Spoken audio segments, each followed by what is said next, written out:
Welcome to the show, sir. Thank you for your time. Let's begin with your educational background. So, how was your schooling, and how would you describe your experience at Temple University when you did your MS here in Philadelphia? Thank you, Sumeet, for having me on your show.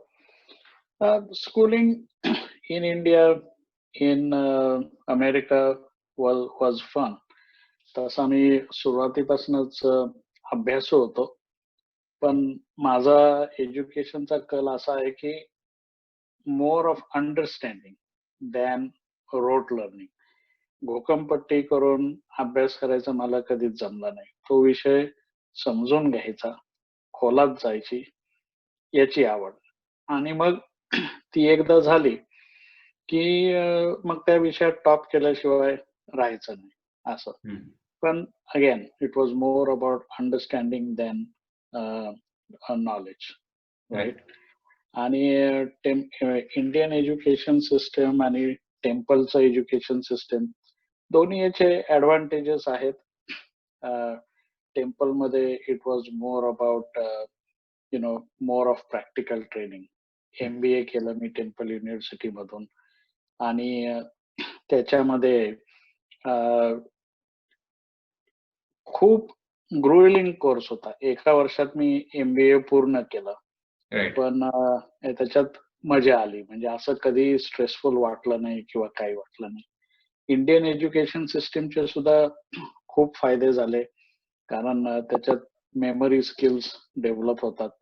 त्याच्यामुळे I don't know if scientifically there is any such thing as photographic memory or not, पण मला असं बरंच काही लक्षात राहतं. एकदा वाचलं की विसरत नाही. आणि वाचायची प्रचंड आवड, ज्याला आपण म्हणतो you can only learn as much and as fast as you read.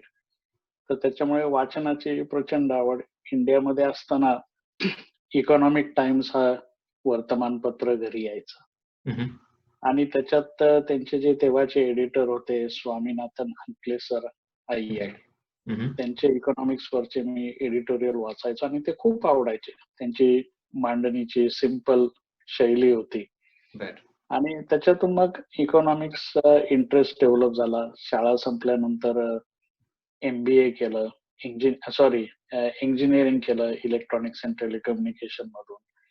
आणि मग घरी तेव्हा ते बिझनेस ची काही मॅगझिन्स पण यायची. त्याच्यात मला त्या केस स्टडीज वाचायला खूप आवडायच्या, की या कंपनीनी त्यांच्या चॅलेंजेस वरती कशी मात केली, कशा नवीन स्ट्रॅटेजीज केल्या, कसं. तर त्याच्यातून सगळा फायनान्स मध्ये इंटरेस्ट डेव्हलप होऊ लागला. आणि मग इंजिनिअरिंग झाल्यानंतर त्याच्यामुळे मी MBA फायनान्स मध्ये ग्रॅज्युएशन करायचं ठरवलं. इंडियातच MBA केलं आणि अमेरिकेत आल्यानंतर नोकरी मिळवण्याच्या दृष्टीने पुन्हा MBA केलं. त्याच्यामुळे माझे engineering in electronics and telecommunication आणि 2 MBA इन फायनान्स असा माझा एज्युकेशनल प्रवास राहिलेला आहे. आणि I have thoroughly enjoyed it. Nice, thank you sir. So sir, आता आपण आपल्या पुस्तकाबद्दल बोलू. You have written a book on Shivaji Maharaj, and in that book, your interest in history and social fabric is evident. The book is not like any other book on Chhatrapati Shivaji Maharaj. So could you please talk a little bit about the book? What is it in this book that will help the readers know the real story about the great warrior king? जरूर, thank you Sumit. So पहिली गोष्ट म्हणजे हे पुस्तक प्रबोधनासाठी लिहिलं गेलेलं आहे. So this is not literature on Shivaji Maharaj. त्याचं मार्केटिंग करायचं असं आपला अजिबात हेतू नाही. बरोबर. ओके. दुसरी गोष्ट, the audience that I had in mind when I wrote this book was the younger generation of the Bahujan community, who are nowadays brought up in English medium schools. Right. मराठीमध्ये शिवाजी महाराजांवरती बरंच लिखाण झालेलं आहे. Literature असेल, history असेल, वगैरे वगैरे. Okay. our book is a historical research. So it's not literature, it's not another biography, it's not another life story of Shivaji Maharaj. Right. What the book does is it exposes the self-serving myths and canards, right, that were perpetrated by certain sections of the society, right, with an intention of spreading communalism, hatred, and alienation, by deliberately distorting and destroying history. Right. मग आपण काय केलं त्याच्यात की we went with contemporaneous and corroboratory evidences. Contemporaneous म्हणजे समकालीन आणि corroboratory म्हणजे त्या पुराव्याला दुजोरा देणारा दुसरा एक पुरावा, असा अभ्यास करून ते पुस्तक लिहिलं गेलेलं आहे. एक छोटं उदाहरण देतो की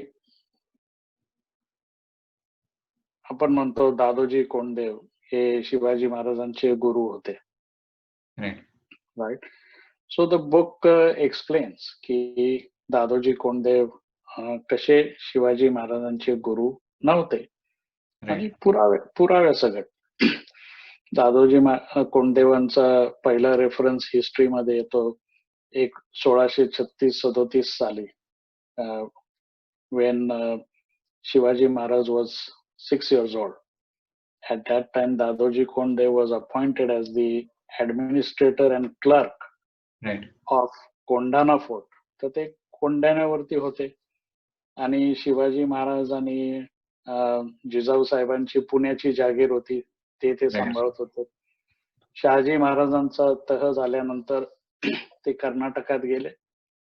सो एक वर्ष 36 ते 37 शिवाजी महाराज शिवापूरला राहिले. दादोजी कोंडदेव तिकडेच कोंढाण्यावरती होते आणि 1637 नंतर पुढची 5 वर्ष 1642 पर्यंत शिवाजी महाराज आणि जिजाऊ साहेब खुद्द कर्नाटकी गेले शहाजी महाराजांकडे राहायला. दादोजी कोंडदेव तेव्हा सुद्धा कोंढाण्यालाच होते. त्यांचा पत्रव्यवहार आदिलशाही बरोबर चालत होता. ते आदिलशाहीचे कोंढाण्याचे ऍडमिनिस्ट्रेटर आणि क्लर्क होते. तर त्यांचे जे अकाउंट्स पाठवायचे त्याचे पुरावे उपलब्ध आहेत त्या काळात. म्हणजे शिवाजी महाराज कर्नाटकात, दादोजी कोंडदेव कोंढाण्याला. आणि मग परत आल्यानंतर पुण्याची जागीर भाऊसाहेब सांभाळायच्या आणि दादोजी कोंडदेव कोंढाण्याचा कारभार सांभाळायचा. तर दे बोथ ऍक्टेड इंडिपेंडेंटली. आणि असे सुद्धा पुरावे उपलब्ध झालेले आहेत की दादोजी कोंडदेवांनी जे न्यायनिवाडे केले ते जिजाऊ साहेबांनी रिजेक्ट करून उलटून देऊन दुसरे निर्णय दिलेले आहेत. हे पण याचे पण पुरावे आहेत. ओके. आणि परत आल्यानंतर म्हणजे 42 साली परत आल्यानंतर आणि पुढच्या मग 47 साली दादोजी कोंडदेव वारले. शिवाजी महाराजांचं वय तेव्हा 17 वर्षाचं होतं. त्याच्यामुळे या टाइम पिरियड फ्रॉम 1636 टू 1647 11 वर्षाच्या पिरियड मध्ये कुठे सुद्धा कॉमनॅलिटी नाहीये. तर ते आपण एकदम सोप्या ह्याच्यात, आता माझ्याकडे पुस्तक आहे, मी तो आपण एका टॅब्युलेटेड फॉर्म मध्येच इव्हेंट्स ते टाकलेले आहे की कुठल्या साली कोण कुठे होतं आणि एकदम सोपं 2 मिनिटात रीड केलं की ते मनात फक्त बसून जातं की अरे बाबा हे तर बरोबर आहे, दादोजी कोंडदेव शिवाजी महाराजांचे गुरु असू शकत नाही. तर असे अनेक पुराव्या सगळं हिस्टॉरिकल अनालिसिस आणि रिसर्च करून पण सोप्या भाषेत नवीन पिढीला इंग्रजी माध्यमातून समजेल अशा इंटेन्शननी ते बुक लिहिलं गेलेलं आहे. Correct. Before we move to the next topic of our interview, मला एक विचारावंसं वाटतं की आपण या पुस्तकामध्ये जे काही दाखले दिले, जे काही फॅक्ट्स मांडले आहेत, त्यामध्ये एक जो एक हिडन अजेंडा म्हणता येईल, राईट, त्याला अटॅक करण्याचा प्रयत्न आहे.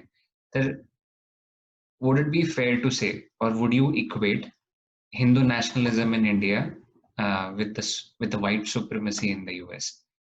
Can there be kind of a similarity that can be established there? It's interesting that you're drawing this comparison with these two aspects, right? आपण जर का नॅशनलिझम या शब्दाचा विचार केला किंवा कुठली सुद्धा सुपिरियरिटी म्हणा, राईट, तर त्या नॅशनलिझम मध्ये there is actually an insecurity, right? I mean, it is such a primordial instinct. Right. आपल्या evolution मध्ये we have been endowed with 3 types of senses, right? आणि त्याच्यात हे मी, माझं, एकी, युनिटी, हे सगळे प्रायमॉर्डियल इन्स्टिंक्ट झाले. करेक्ट. बेसिक. ओके. आणि मग त्याच्या पुढचे ह्युमन नेचरला, आणि जे ॲनिमल वर्ल्ड मध्ये आपल्याला हे पाहायला मिळेल, because that is the only life saving thing for them, right, the primordial instinct, right. So in that sense to me nationalism is just a sophisticated word for tribalism.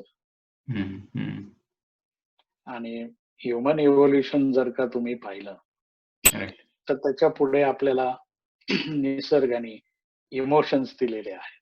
Right.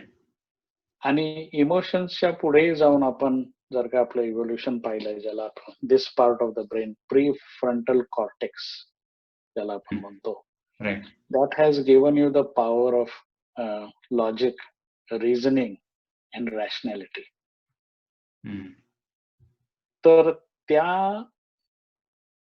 Advance skills जे आपल्याला निसर्गाने दिलेले आहेत, त्याच्याशी compare केल्यावरती these issues become meaningless, right? Nationalism, patriotism, एकता.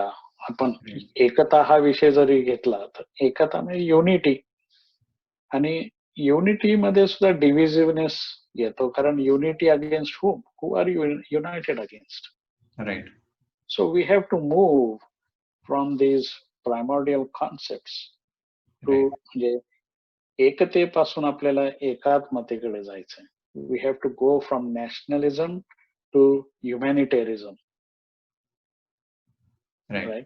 तर त्याच्यात आपल्याला न गुंतता, आणि these are all self serving interest. Nationalism म्हणा, कुठलं पण तुम्ही नाव द्या त्याला, व्हाईट सुप्रिमसी, पण these are all self serving interest of a certain class of people, right. So we have to move away from that, from again patriotism, nationalism to humanitarianism.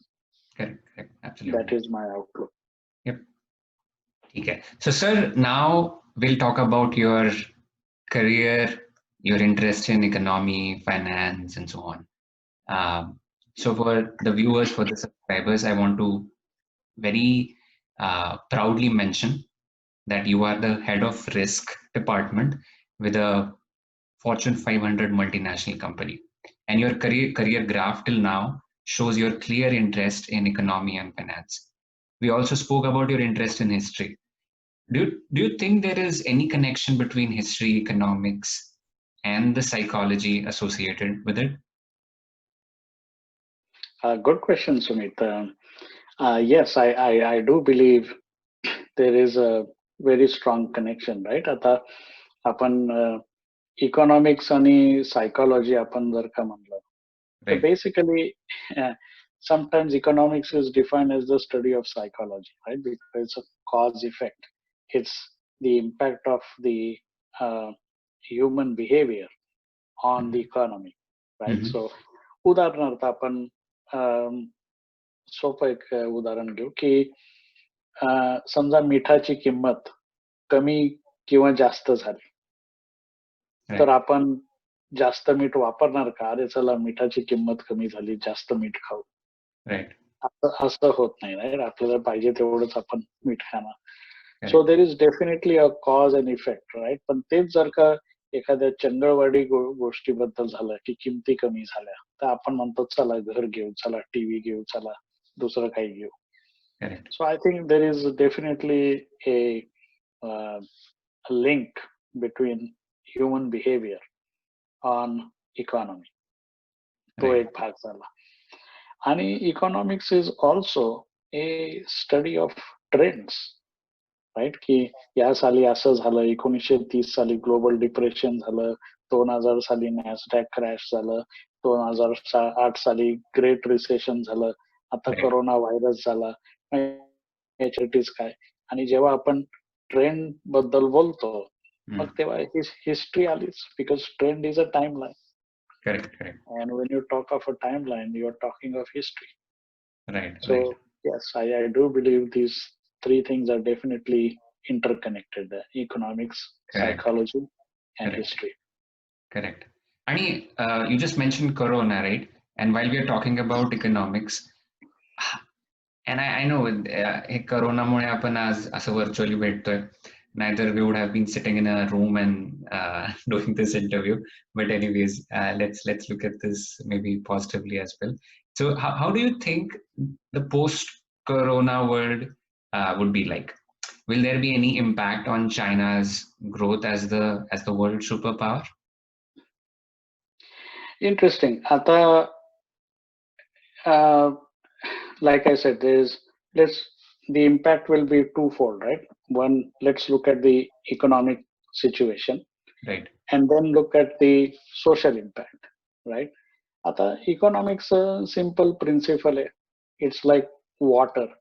Just like water flows from a high level to a low level, उताराकडे पाणी जातं, तसंच economics goes from high cost to low cost. Correct. He economics he property झाली. Okay. हो. मग आता ते जर का झालं तर आपल्याला चायनाच्या स्ट्रेंथ तर माहितीच आहेत. लो कॉस्ट प्रोडक्शन हे तर सर्वश्रुत आहे. बट कदाचित कमी लोकांचा याबद्दल अभ्यास असेल की even the biggest strength that China has, even more than low cost production, is the right to eminent domain. Right to eminent domain म्हणजे काय, सोप्या शब्दात सांगायचं म्हटलं तर everything is owned by the government. Correct. मग त्याच्यात काय हे येत नाही, अडचणी येत नाही लायसन्सेस द्यायला, हे करायला सगळं सरकारी असतं. ही जागा घ्या, हे लायसन्सेस द्या, ब्युरोक्रेसी हे ते. That is their biggest advantage. ती डेमोक्रेसीमध्ये इंडिया सारख्या किंवा अमेरिकेसारख्या डेमोक्रेसीमध्ये होऊ शकत नाही. ओके. मग हे दोन ऍडव्हान्टेज चायनाचे झाले. मग आता आपण साधं एक सोपं उदाहरण घेऊ, प्रॅक्टिकल एक्झाम्पल. बार्बी डॉल जी सगळ्यांना माहिती असते. आता ती बार्बी डॉल आपल्या इथे अमेरिकेत मिळते $10. पण ती बार्बी डॉल बनवायला तुम्हाला जर का मी विचारलं की what is the manufacturing cost of that Barbie doll, ती चायनामध्ये मॅन्युफॅक्चर होते. You'll be shocked to know that the cost of not only manufacturing that Barbie doll in China, but also to transport it from China to America is only 34 cents. 34 cents. $10 पैकी फक्त 34 Saint मध्ये ती manufacture केली जाते आणि manufacture करून त्याच किमतीत ती अमेरिकेला ट्रान्सपोर्ट केली जाते. मग 34 सेंटचं प्रोडक्शन दुसऱ्या अमेरिका स्वतः घेईल कशाला, आहे का? What is the value add of just taking back the production in America. मग प्रश्न असा उभा राहतो की बाकीचे जी $10 बार्बी डॉल आहे, मग बाकीचे पैसे कुठे जातात? तर बाकीचे पैसे जे जातात ते that is in the value addition. आणि व्हॅल्यू ऍडिशन कुठली होते तर मार्केटिंग आणि रॉयल्टी. तर कारण बार्बी डॉलचं पेटंट किंवा रॉयल्टी आहे, मटेल या कंपनीची, खेळण्याची जी कंपनी आहे त्यांची रॉयल्टी आहे. सो त्याची मार्केटिंग आणि रॉयल्टीची किंमत असते $7. So $7 goes in the United States, only 34 cents goes in China. So ह्या व्हॅल्यू ऍडिशन आणि इनोव्हेशन मुळे बराचसा फायदा हा अमेरिकेकडेच राहतो. चायनाचा फार छोटा फायदा आहे. हे समजून घेण्याची गरज आहे. इंटरेस्टिंग. आलं का? सो त्याच्यामुळे इकॉनॉमिकली पाहता ग्लोबलायझेशन हा ट्रेंड आपण स्टॉप करू शकतो का? तर there is a theorem economics मध्ये, आपण सिद्धांत ज्याला म्हणतो की ऑटर्की ऑटर्की कॅनॉट एक्झिस्ट. म्हणजे ग्लोबल ऑटर्की म्हणजे आयसोलेशन, जे आता ट्रम्प करतायत वगैरे, राईट. पण ही झाली इकॉनॉमिक थिअरी. ओके, तर तो आता इम्पॅक्ट पाहिला आपण, इकॉनॉमिक समजून घेतलं की हे होऊ शकतं का की चायनाकडनं दुसरीकडे वगैरे, चायनाकडे का ती पॉवर आहे हे समजून घेतलं आपण. पण we should not forget the social impact of this. Social impact काय आहे की पीपल्स अँगर टुवर्ड्स ग्लोबलायझेशन, राईट. की ग्लोबलायझेशन आता की आमचे जॉब आउटसोर्स होत आहेत दुसऱ्या कंट्रीमध्ये, आम्हालाच दुसऱ्या कंट्रीतल्या लोकांना ट्रेनिंग करायला लागतं आणि ते ट्रेनिंग संपलं की आम्हाला आमचे जॉब सोडायला सांगतात. एक अँगर तयार होते, इनसिक्युरिटी तयार होते, राईट. आणि त्याचा इम्पॅक्ट कोरोना आधी सुद्धा आपण 2016 साली जेव्हा ट्रम्प अमेरिकेचे राष्ट्राध्यक्ष म्हणून निवडून आले तेव्हा आपण तो इम्पॅक्ट पाहिलेला आहे. When he spoke about China, when he spoke about Mexico, right? And so he leveraged the social impact. Right. He did not leverage the economic impact. आणि मग ते ज्या लोकांचे जॉब्स गेले, ज्या लोकांचे लोक इम्पॅक्टेड होते. दुसरं एक छोटं उदाहरण देतो.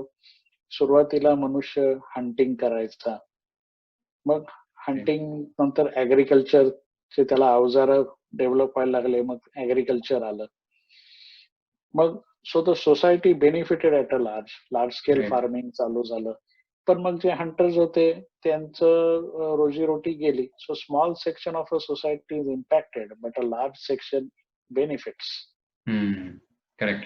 तसंच ऍग्रिकल्चर नंतर इंडस्ट्रियलायझेशन आलं, तेच झालं. मग ऍग्रिकल्चर मागे पडलं. Some section of the society was impacted but a large portion of the population started benefiting.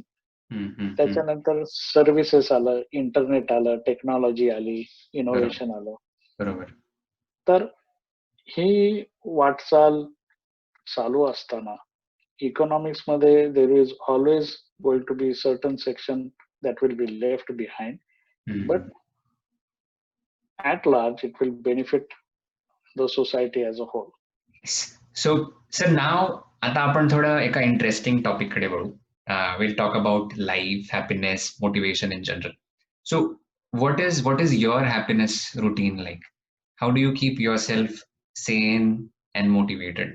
And I would say most importantly, what will be your guidance to the younger generation in this fast moving, competitive world?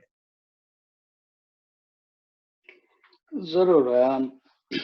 मी नवीन पिढीला असं सांगेन की aspire not for a livelihood but aspire to make a difference. Okay, म्हणजे काय की संघर्ष हा अटळ आहे जीवनात. It is part and parcel of life. असं कोणी नाही की ज्याला संघर्ष करावा लागला नाही. आणि प्रत्येकाचा संघर्ष वेगळा असतो. कोणाचा कमी, कोणाचा जास्त, कोणाचा कसा. बरोबर. पण या संघर्षामध्ये आपण काय भांडवल घेऊ शकतो? आता कोणाकडे पैसा असतो, ठीक आहे. कोणाकडे सक्सेस असतो, ठीक आहे. कोणाकडे काहीच नसतं, तर ते सुद्धा आपण भांडवल करून त्याच्यातून कसं आपल्याला जीवन जगता येईल, how to leverage.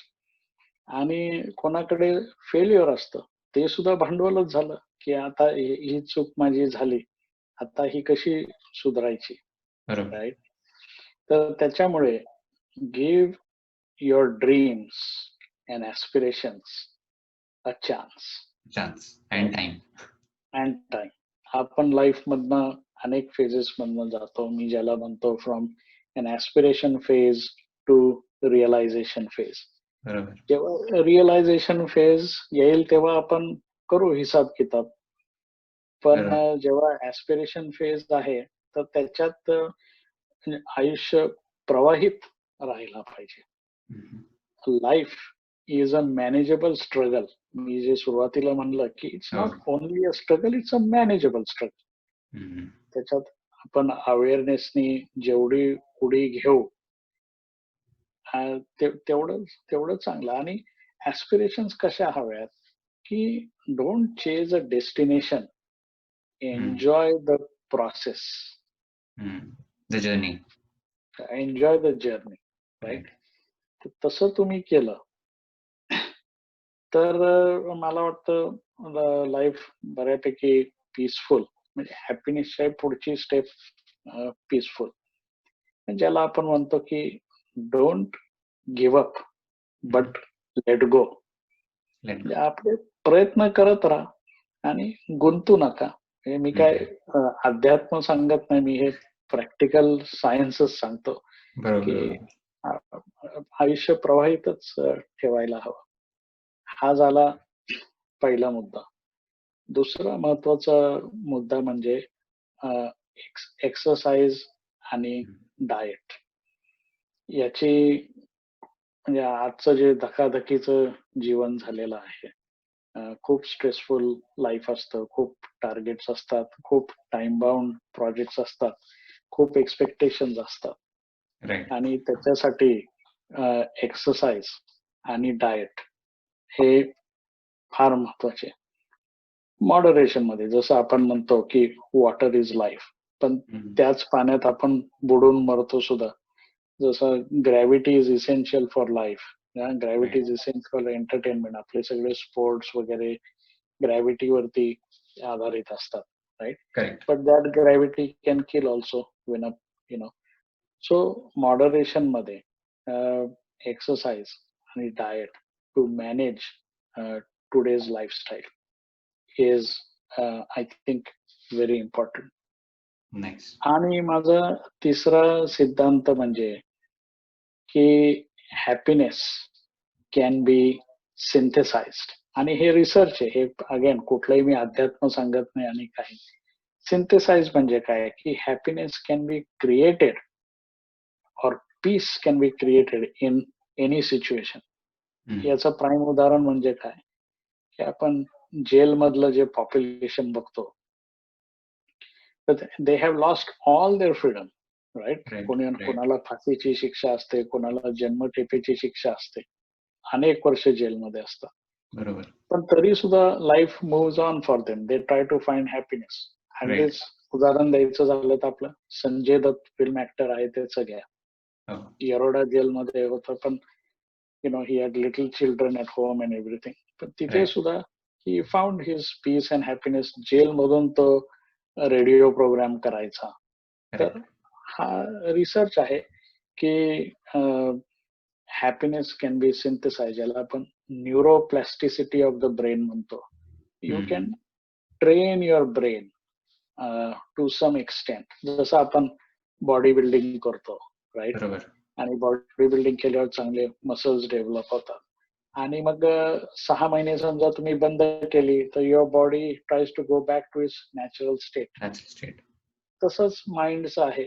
You have to keep training your mind, right. आणि ज्याला आपण न्यूरोप्लास्टिसिटी ऑफ द ब्रेन म्हणजे you can change the way you think by changing your habits, right. आणि त्याच्यात छोटे छोटे एक्सपेरिमेंट्स आहेत की प्रॅक्टिसिंग ग्रॅटिट्यूड, राईट. की जेव्हा आपले जे ग्रॅटिट्यूडचं जे सेंटर आहे ब्रेन मधलं, जेव्हा ते लाईट अप होतं, तर त्याचं सायन्स असं आहे की एकदा ते ग्रॅटिट्यूडचं सेंटर लाईट अप झालं की there is no place for अँगर. सो ग्रॅटिट्यूड अँड अँगर कॅनॉट को एक्झिस्ट. राईट. आणि एकदम सोप्या सोप्या टेक्निक्स आहेत. तुम्ही सकाळी उठा, right down 2 or 3 points what you are thankful for. तुम्ही ईमेल लिहिताना आपण कसं एकदम असं लिहितो, सुमित, डिअर सुमित म्हणा, हॅलो सुमित म्हणा, गुड मॉर्निंग सुमित म्हणा, right. Right your thoughts down. आणि काळजी वाटणे, स्ट्रेस येणे, these are all natural reactions of life, right. आपण जीवनातून जगतो, स्ट्रगल करतो, तर त्याच्यातून हे सगळे reactions are natural by products. आणि ते मॅनेज करायच्या काही सोप्या सायंटिफिक टेक्निक्स आहेत. बरोबर. बट सांगायचा मुद्दा असा की शेवटी म्हणजे जे मी हॅपीनेस कॅन बी सिंथेसाइज म्हणलं, की कधी कधी काय होतं की खूप पर्याय असतात, मग त्याचं पण आता हे करू का हे करू, असं करू का तसं करू.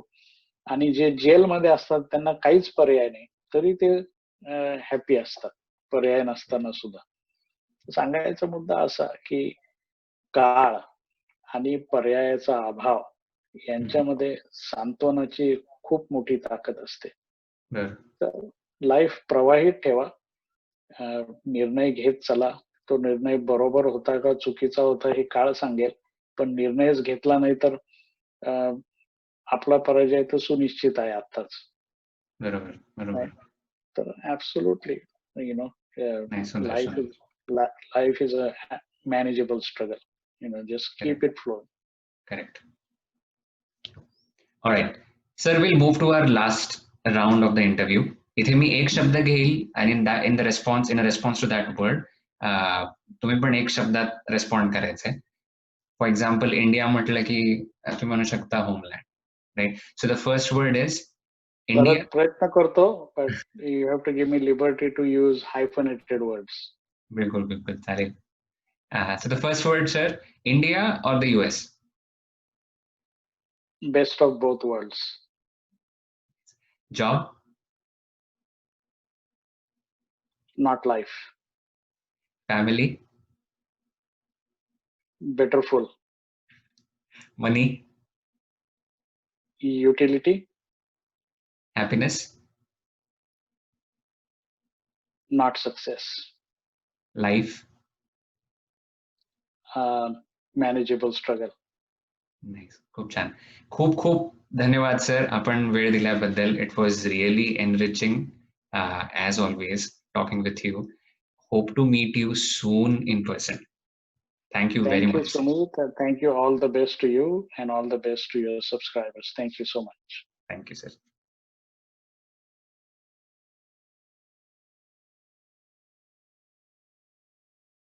I am Sharfil. I was born in New Jersey, United States, and I love India and America. मला खूप आवडतात आई आणि बाबा, आणि खूप चांगलं थिंग्स करतात माझ्यासाठी.